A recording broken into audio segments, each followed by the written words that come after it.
வாக்குத்தத்தம் பண்ணினதை இதோ நான் உங்களுக்கு அனுப்புகிறேன். அப்ப யார் பிராமிஸ் பண்றா? பிதா. யார் அனுப்புறா? அவர்தான். யாரு? இயேசு அனுப்புற வாக்குத்தத்தம் தான் யாரு? பரிசுத்த ஆவியானவர். என்ன ஒரு திரித்துவத்தின் வெளிப்பாடு அங்கே இருக்கிறது. பிதா வாக்குத்தத்தம் பண்ணினதை நான் உங்களுக்கு அனுப்புகிறேன். அடுத்த வார்த்தை, நீங்களோ உன்னதத்திலிருந்து வரும் பலனால் தரிப்பிக்கப்படும் வரைக்கும் எருசலேம் நகரத்தில் இருங்கள் என்றார். Stay in the city until you have been clothed with power from on high. தரிப்பிக்கப்படும் வரைக்கும், அவருடைய பலனை நீ வஸ்திரம் போல அது அணிந்து கொள்ளுகிறது வரைக்கும், அதாவது ஃபுல்லா பலன் அடைகிறது வரைக்கும் நீங்கள் எருசலேம் நகரத்தில். என்ன எருசலேம்? எருசலேம் மகாராஜாவின் நகரம். அதுதான் தேவ சமூகம். பலனால் தரிப்பிக்கப்படும். ஃபுல்லி எக்யூப்டா,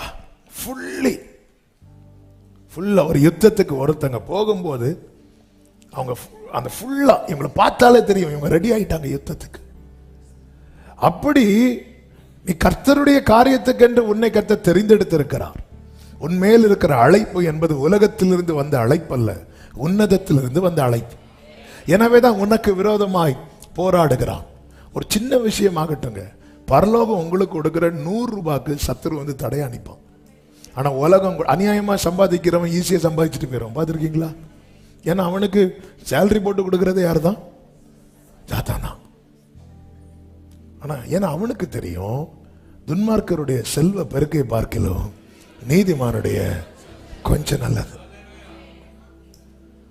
ஆண்டு பரத்திலிருந்து வருகிற காரியத்துக்கு சத்துரு தடையா வருவான். ஆனா கவலைப்படாதீங்க, அவன் மேல ஏற்கனவே எழுதப்பட்டது தோல்வி, தேவ பிள்ளைங்க மேல ஏற்கனவே எழுதப்பட்டது ஜெயம். ஆமென் சொல்லுங்க பார்க்கலாம். அப்போ எதிர்க்கணும். நமக்கு யுத்த மாம்சத்தோடும் இரத்தத்தோடும் அல்ல, வான மண்டலத்தில் இருக்கிற பொல்லாத சேனையோடு. நீங்க வேதத்துல பாத்தீங்கன்னா ரொம்ப சோர்ந்து போறது யாருன்னா அவருக்கு ரொம்ப ஃபேவரட் ஆனவங்க தான். ரொம்ப தளர்ந்து சீஷர்களை ஃபர்ஸ்ட்ல நிக்கிறவன் தான் முதல்ல பின்மாற்றத்துக்கு போறான். நான் மீன் பிடிக்க போறேன் அப்படின்னு சொல்லிட்டு. அப்போ இதுக்கெல்லாம் ரீசன் என்னன்னா நம்ம இன்னும் ஃபுல்லா எக்யூப் ஆகல, அந்த பலன் இல்ல, அந்த பலன் இல்ல. அதனாலதான் பாத்தீங்கன்னா 2 பேரை ஊழியத்துக்கு அனுப்புவாரு. ஒரு ஊழியத்தை சக்சஸ்ஃபுல்லா முடிச்சுட்டு வரும்போது அவர்களை தனியா கூட்டிட்டு போய் உட்காருவார். ஏன்னா அவங்களுடைய ஸ்ட்ரென்த் எவ்வளவுன்னு அவருக்கு தெரியும். இன்னும் அவங்க ஹோலி ஸ்பிரிட்டை பெறல. ஏன்னா ஜீசஸ் இன்னும் மகிமைப்படலை. ஜீசஸ் மகிமைப்பட்டதுக்கு அப்புறம் தான் பிதா கிட்ட இயேசு கிறிஸ்து போய், நான் போகிறது உங்களுக்கு நலமா இருக்கும், நான் போகலைன்னா அவர் வரமாட்டார், ஏன்னா அவர் தான் இவர் தான் அவரு, நான் போனாதான் வருவார், நான் போய் பிதா பக்கத்தில் இருப்பேன், நான் பிதா பக்கத்தில் போய் இருக்கும்போது பிதா பக்கத்தில் இருக்கிற ஆவியானவர் உங்க பக்கத்தில் வந்துடுவார்.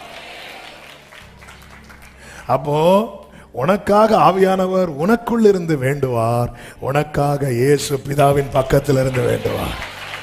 என்ன பாக்கியம் பெற்றவர்கள்! ஆமென். ரெக்கமெண்டேஷனுக்கு ஆள் இல்லைன்னு சொல்லிட்டு சபையை நீ கலங்க கூடாது. ஆமென். ஹல்லேலூயா.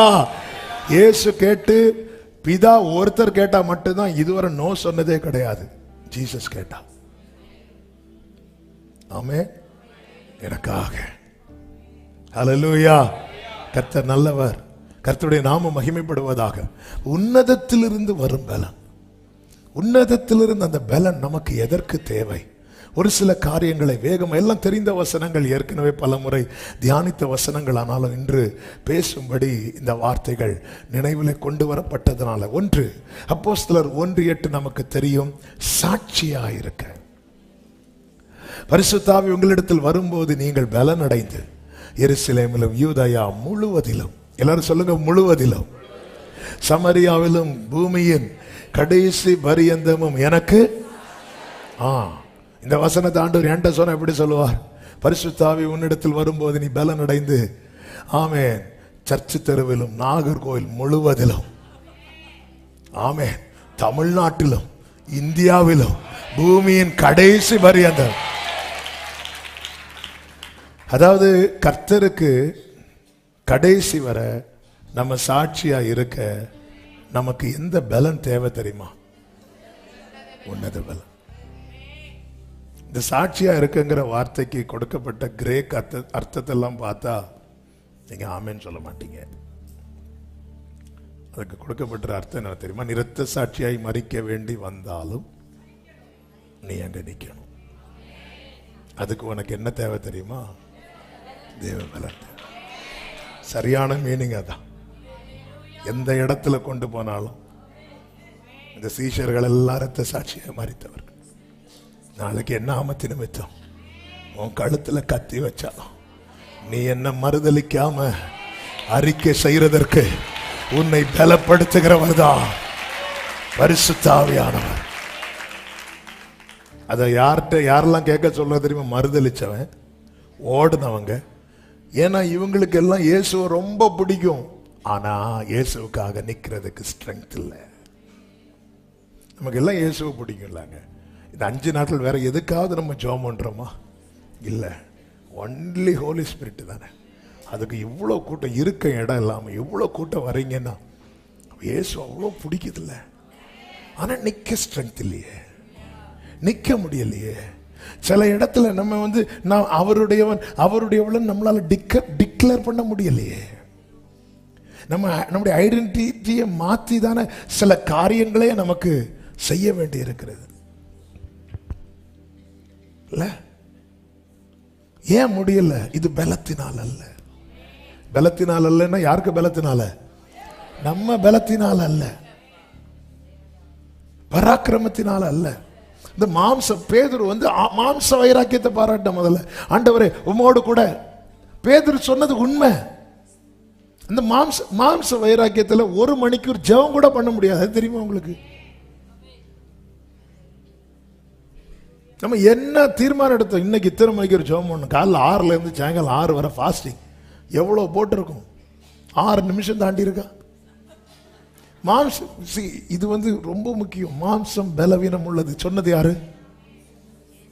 யாரு? இயேசு. சத்தியம் சொல்றார். ஆமேன் என்கிற நாமத்தை உடையவர் சொல்றார். அதை நாம அக்செப்ட் பண்ணணுமா? பண்ணணும். என்னால் ஒன்றும் கூடாதென்று என்னை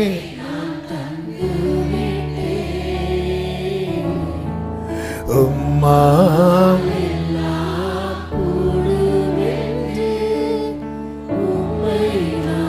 எங்க இயேசுவுக்கு சாட்சியா ஒருத்தன் இருக்கிறான்னு வைங்களேன். சாட்சி சொல்றது கிடையாது, சாட்சியா இருக்கிறோம். இயேசுவுக்கு எவன் ஒருவன் சாட்சியா இருக்கிறானோ அவன்தான் உலகம் வாசிக்கிற பைபிள்.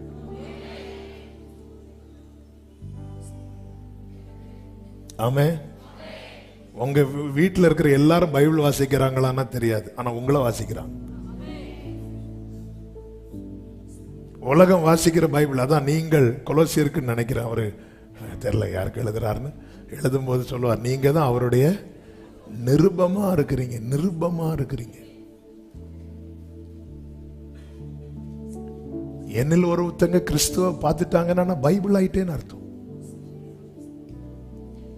பைபிள்னு சொன்னா சிலருக்கு இடிக்கட்டும். நான் காஸ்பல் ஆயிட்டேன்ல. மத்தேயு, யோவான், லூக்கா, மார்க்கு மாதிரி இந்த ஜானும் யாரா மாறிட்டேன்? ஏன்னா என்னில் யாரை வாசிக்கிறாங்க? கிறிஸ்துவை. நீங்க தான் நிருபம், சபைகளுக்கு கொடுக்கப்பட்ட நிருபம். இதுக்கு என்ன தேவை தெரியுமா? உன்னத பலன். ஆண்டவர் சொல்றார், இந்த ராத்திரி நீங்க எல்லாம் சிதறடிக்கப்படுவீங்கப்பா, நீங்க எல்லாம் தனியா விட்டுட்டு போகும் காலம் வரும், ஆனால் நான் தனித்திறேன், பிதா என்னோடு இருக்கிறார். ஏன்னா இவங்களுக்கு அந்த ஸ்ட்ரென்த் இல்லைன்னு அவருக்கு தெரியுது, ஆனா பேதுருவுக்கு தெரியல. பேதுரு சொல்றார், ஆண்டவரே உம்மோட கூட காவல்ல வரனால நான் வந்துடுறேன், இவங்கெல்லாம் போனாலும். இது தேவையா உனக்கு? இவங்கெல்லாம் ஆண்டவர் பார்த்தார், சரி நீ போயிட்டு வா. பேதுருவை இன்று இரவு சேவல் கூவுறதுக்கு முன்னாடி நீ என்ன 3 தடவை மறுதலிக்க போற. பேதுரு, நானா? நான் மறுதலிக்க மாட்டேன் என்பதை எப்படி காட்டுறேன் பாருங்க. ஒரு சோல்ஜர் காதை எடுத்து கத்தி எடுத்து காதலே வெட்டிட்டு ஏசோ பார்த்துருவான். கத்தியால சாவ உள்ளவே. சில டைம் நம்ம அப்படி செஞ்சுட்டு இப்படி ஒரு பார்வை பார்ப்போம் தெரியுமா, என்னையே மறுதலிக்கன்னு சொல்றீங்க. ஆமே, வெட்டிட்டு கத்தி எடுத்து உள்ளவே. அந்த இரவுல பேதுரு மறுதலிக்க போகல, இயேசு மேல இருக்கிற பாசத்துல போறான். அவருக்கு என்ன ஆகும், அவரை எங்க கொண்டு போக போறாங்க, அவருக்கு என்ன சம்பவிக்கும்? நேர போகும்போது அவனை பார்த்து கேட்கும்போது ஒரு வார்த்தை சொல்றாங்க. மத்தேயு 26, 73, 74. சற்று நேரத்துக்கு பின்பு அங்கே நின்றவர்கள் பேதுருவினிடத்தில் வந்து, மெய்யாகவே நீயும் அவர்களில் ஒருவன், உன் பேச்சு உன்னை வெளிப்படுத்துகிறது. பாத்தீங்களா, அவன் பேச்சிலேயே அவன் யாரை தான் வெளிப்படுத்துறான்? இயேசுவை தான் வெளிப்படுத்துறான். அப்போ அவன்கிட்ட யார் வராரு சொல்லுங்க? இயேசு வந்தாச்சு. அப்ப அவனுக்குள்ள இயேசு இருக்கிறது யாருக்கு தெரியுது? ஆனா அவனுக்கு அங்க நிக்கிறதுக்கான ஸ்ட்ரென்த் இல்லை. 74வது வசனத்தை பாருங்கள். அப்பொழுது அவன் அந்த மனுஷனை நான் சொல்ற வசனம் மட்டும் வாசிங்க. அறியேன் என்று சொல்லி சபிக்கவும் சத்தியம் பண்ணவும். இவன் அதுக்கா போனா இல்ல, இயேசுவை காட்டதான் போறான். ஆனா நிக்கிறதுக்கு என்ன இல்ல? பலன் இல்ல. இங்க நிக்க முடியும். இங்க எருசலேம்ல நிற்க முடிந்த நமக்கு உலகத்துல நிக்க முடியணும். சொந்தங்கள் நடுவுல போய் நிக்க முடியணும். எருசலேம்ல எடுத்த தீர்மானத்தை தானியேல் பாபிலோன்ல நிறைவேற்றான். அதனாலதான் வேதம் சொல்லுகிறது, கர்த்தருக்கு பிரியமானவன் அவருக்கு சித்தமானதை பாபிலோன்ல செய்வான். அதுக்கு தான் என்ன தேவை தெரியுமா? ஆனா இதே பேதுரு பெந்தேகோஸ்தே நாளிலே பரிசுத்த ஆவியினால் நிரப்பப்பட்ட போது, இந்த வசனத்தை வாசியுங்கள். அப்போஸ்தலர் 2:32. இந்த இயேசுவை தேவன் எழுப்பினார். அடுத்த வார்த்தை, இதற்கு நாங்கள் எல்லாரும் சாட்சிகளாய் இருக்கிறோம். என்னங்க ரெண்டுக்கு மாற்றம்? அன்னைக்கு பார்க்கிறவங்க சொல்றாங்க, உன் பேச்சு யாரை வெளிப்படுத்துது தெரியுமா? இயேசுவை வெளிப்படுத்துது. உன் நட யாரை வெளிப்படுத்துது தெரியுமா? உன்னுடைய பிஹேவியர்ஸ், உன்னுடைய கேரக்டர்ஸ் ஜீசஸை வெளிப்படுத்துது. அப்போ சூப்பர். ஆனா நிக்கிறதுக்கு ஸ்ட்ரெங்த் இல்ல. அதனால அவனால அதை அக்செப்ட் பண்ண முடியல, நிக்க முடியல. அங்க ஐயோ எனக்கு தெரியாது உங்களுக்கு